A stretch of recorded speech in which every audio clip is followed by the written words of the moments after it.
নেতৃত্ব আমরা মানব কেন? এখনকার আবু জেহেলদের একই অবস্থা, ওদের নেতৃত্ব হারিয়ে যাবে বলে হুজুরদের নেতৃত্ব মানতে চায় না, কিন্তু হুজুরের পিছনে ঠিকই নামাজ আদায় করে। কথা হয় না? আখিরাত বাঁচানোর জন্য নামাজটা হুজুরের পিছনে পড়তে পারো, সেই আখিরাত বাঁচানোর জন্য হুজুরের নেতৃত্ব মেনে নিতে সমস্যা কোথায়? মানার দরকার।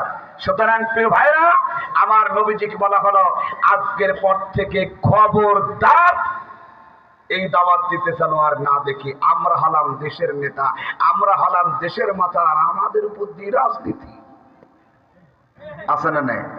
আপনি একটু মিলাবেন বাস্তবতার সাথে। হুজুরের এত বড় ক্ষমতা, হুজুর আমার বাড়ি খায়, হ্যাঁ, হুজুর আমার বাড়ি থেকে বেতন নেয়, আমি হলাম সেক্রেটারি। সব সেক্রেটারি তো এক না, কিছু কিছু সেক্রেটারি এরকম আছে না নাই? সম্মানিত মুসলমান ভাইরা আমার, রাসূল করিম সাল্লাল্লাহু আলাইহি ওয়াসাল্লামকে বলা হলো খবরদার আজকের পর থেকে আর দাওয়াত দিবি না।